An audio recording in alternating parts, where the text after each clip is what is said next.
Hello friends, this is Nick from NOB Solutions, and today I'm going to show you how to perform a clean installation of Windows 7. In the past I had few requests actually to make this video, and that's related to the video where you try to downgrade Windows 10 and you have passed the 1 month period where you can safely restore the old operating system by using only 1 or 2 clicks. So this video I'm going to show you how to perform the clean install of Windows 7, but first you need to take some prerequisites in consideration before you proceed.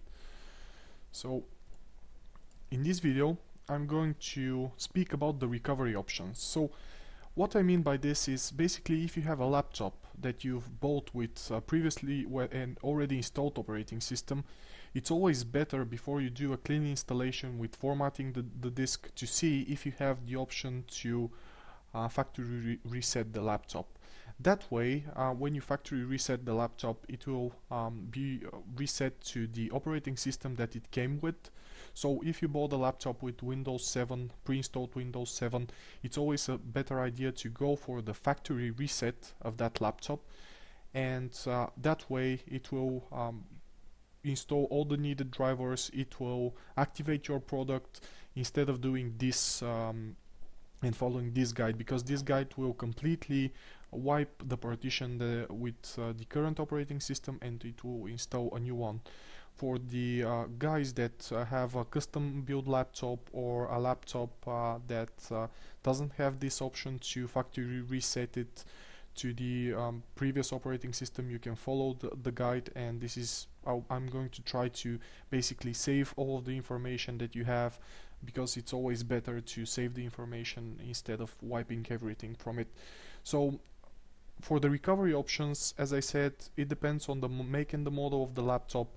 During the startup process, while you restart your computer or you start it, there should be an option for you to press key or press a combination of keys, and in there you can make the factory reset, so it will reset to the previous operating system.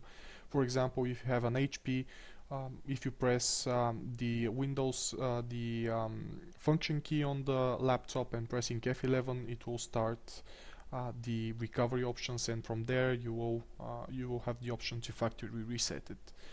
I will show you how you can back up your data before you wipe the partition where the operating system is. We have two options in this video. For example, one is to back up to another partition.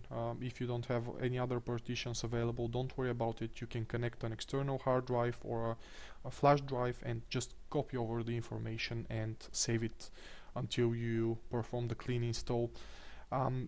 Another prerequisite that you need to take into consideration is to find your Windows 7 installation media. If it is USB or a DVD, and you need to find the product key for that installation, and please bear in mind that you need to, if you have a product key for Windows Home and Business, you won't be able to install Windows Ultimate, for example, and activate it with that product key. So you need to make sure that if you have a Windows 7 product key, that this product key corresponds to the appropriate version of Windows 7. And after we look into all the considerations, I will perform the clean installation, and in the end I will have a Windows 7 running machine. So let's dig into the demonstration. So after we went through the boring part, the presentation and stuff, let's dig into the demo, and I will show you how you can achieve this. So I have a Windows 10 machine that I have prepared for this demonstration, and I will show you. Now I will sign into the machine, and yeah, of course, as you know, most of the files, most of the things, I assume that, I hope that you are not storing them on the desktop, but you're a human being and I'm a human being, and I know that it's really easy for me to store all my information on the desktop, which is not always a good idea, to be honest with you.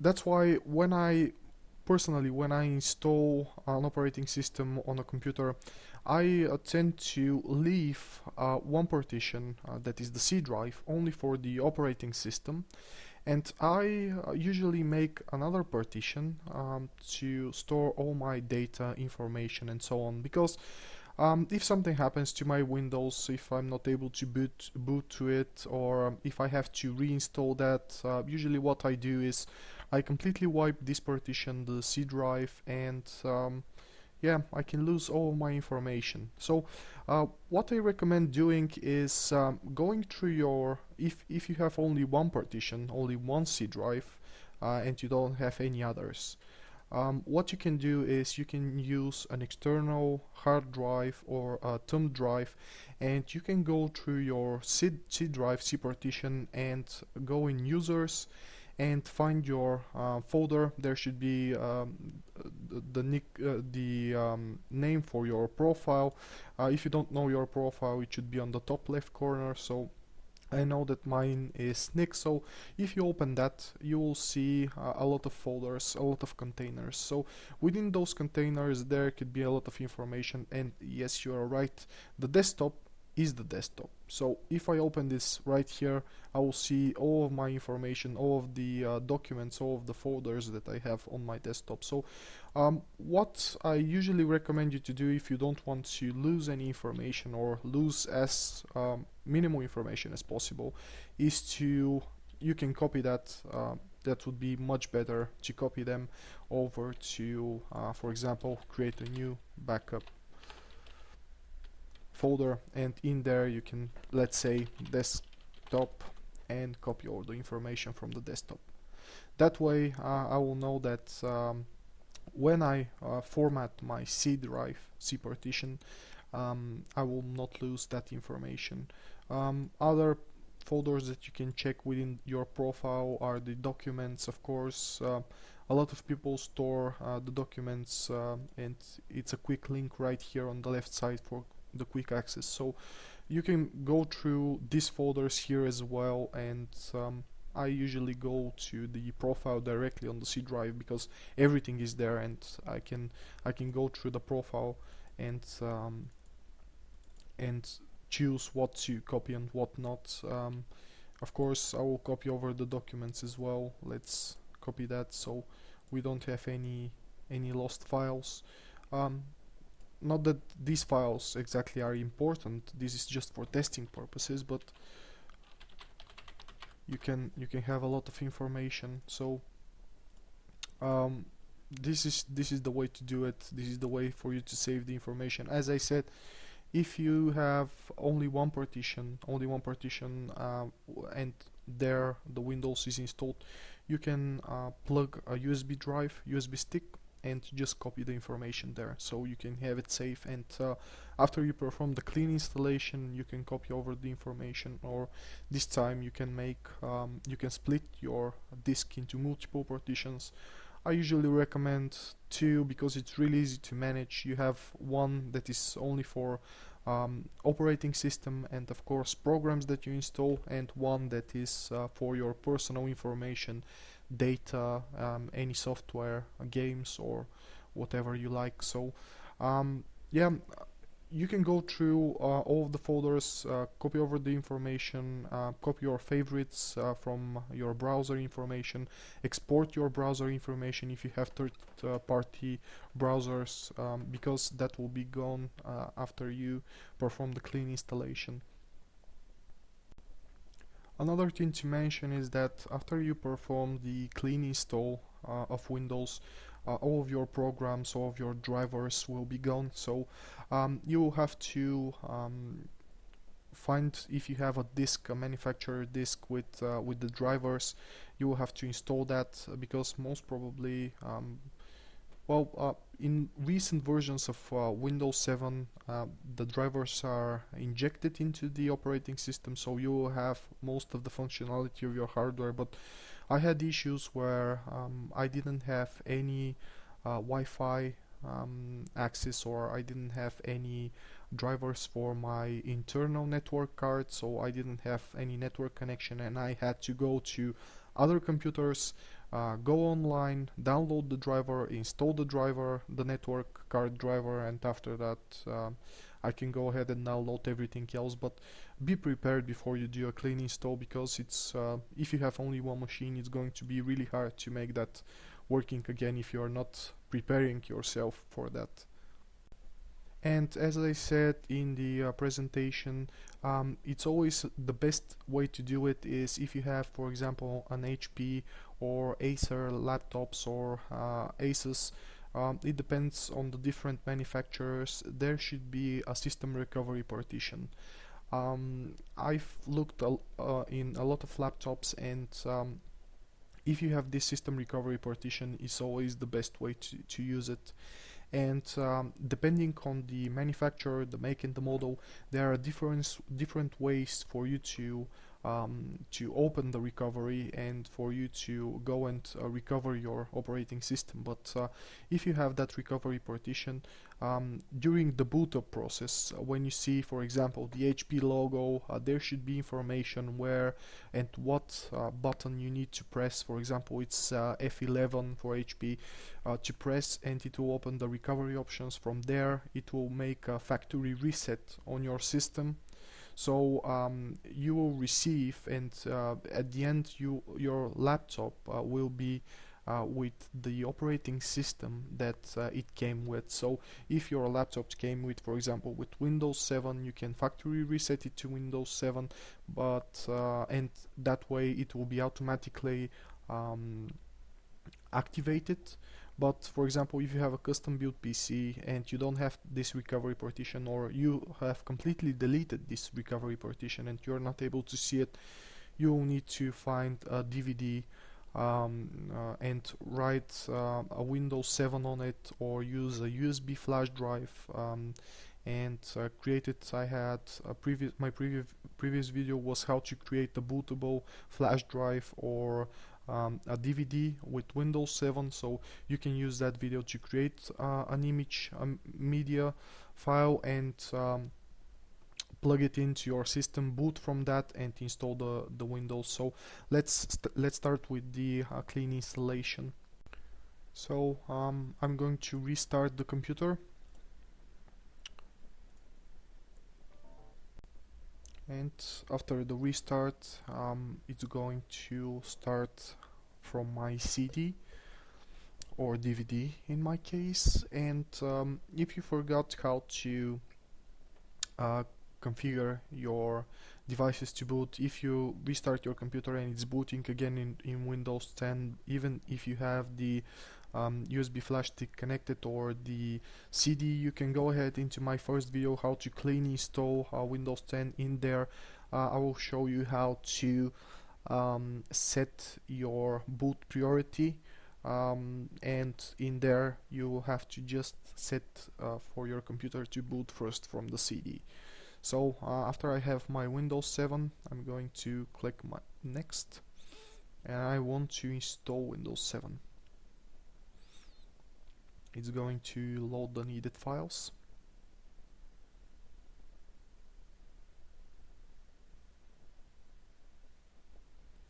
I accept the license terms. I'm going to click next, and I want to custom install Windows. So now as I showed you, I had two partitions. One partition was for my operating system, and one partition was for my data information. So you need to be really careful here. Do not delete everything from here, or you will end up losing all of your information. So if you saved your information on an external hard drive, you can unplug that and save it somewhere until the installation is done.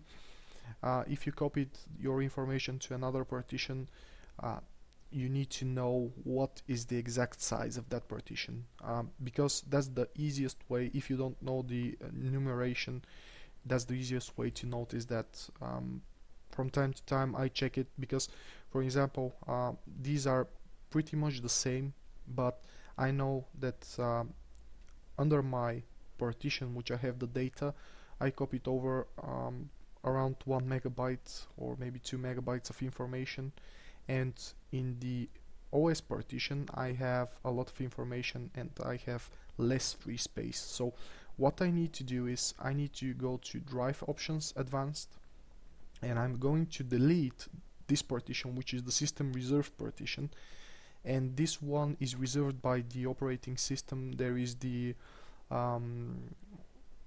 all the needed files for your operating system to boot up, the pre-boot up information, and everything is there. So as I'm going to install a new one, it's going to create another system reserved partition, so I'm going to remove that for now. Okay, and I'm going to delete my partition with my operating system, so I'm going to delete that. Okay, now that I have unallocated space, which is 30 gigabytes, I'm going to create a new partition with all of that space, and it will say that it will create additional partitions for the system files, as I told you, the system reserved one. I'm going to click next. Okay, so now it created another partition, which is the system reserved one, and another partition which is again empty one, and I'm going to use that for my operating system. So I'm going to click next, and it's going to copy over the information, and it's going to install my Windows 7. So I'm going to pause the video right here, and as soon as the installation is complete, I will proceed with the next steps.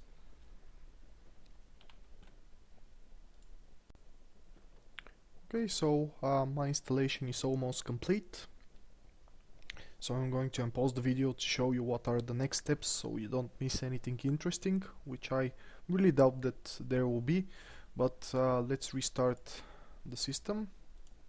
I'm not going to boot from the CD, DVD right now, and I'm going to leave my computer to boot from the hard drive instead. And this time I can see that I have, instead of Windows 10 operating system, I have Windows 7 loading, which is great. It's the one I want to be.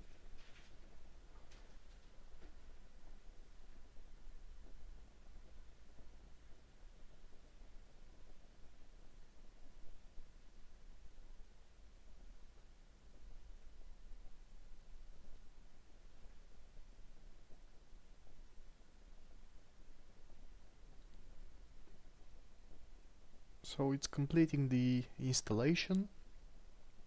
I'm going to wait for a few more moments.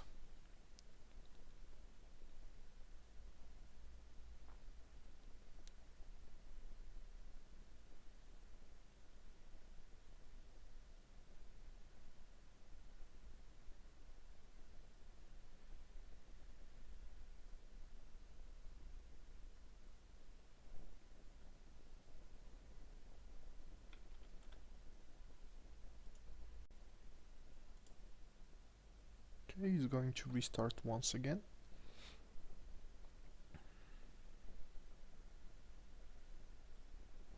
The setup is checking my video performance and everything. It's basically finishing up the installation. So now we can see the quite old right now Windows field, Windows 7. It depends on the version that you have. I have an evaluation copy of the Ultimate one, and depending on your Windows, you need to check if you have and what is the product key that you have for your Windows. And if you have a Windows Home, for example, product key, you need to install Windows Home, because if you choose a different version, you will not be able to activate that. So I'm going to name that account username Nick once again, and the computer name will be nick-pc. Click next. I'm not going to set a password this time, and you can see that right here in this window it will ask you for your product key. So you can activate your Windows from here, or automatically activate the Windows when you're online. I'm going to skip this step because I don't have a product key. This is just for testing purposes, and I really recommend doing the recommended settings here. So I'm going to click that. You can set your time zone in here. It depends on where is your location, so I will just leave it like that for now, and we'll click next. And most of the computers that you're going to install will be under the home network, so why not clicking the home network? It will configure some additional settings, and it will ask you to share and make workspaces to share your documents between your home computers, but you can skip that if you don't want. And it's going to finalize the settings, and it should load my Windows right now. So let's see if I would have everything, and if everything would be running as I expect it to be. Okay, now so I can see in my desktop, and if I open my computer, I can see that I have the Windows 7 installation complete. I will go ahead and just open my backup just to make sure that my documents are there. They are all there. I'm able to open them, so you can always copy them over if you'd like to your profile once again under the documents or downloads and desktop, of course. So from here on you'll have to install some drivers, video drivers, motherboard, sound, and so on. And don't forget, if you skip the step where you can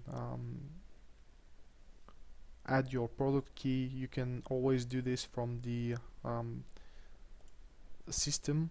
So you can right click on computer, properties, go to the system, and right on the bottom you can change the product key and activate your product. So that wrap ups the clean installation of Windows 7. I hope that it's helpful to you, and if you have any questions you can always leave them in the comments below. I will try to answer them, and I will try to help if I can, of course. Don't forget to subscribe, share, and like if you like the video. If you don't like it, you can always hit the dislike button, and of course you can leave a comment why did you dislike it, so I can make things better in the future. So thank you very much for viewing, and see you soon.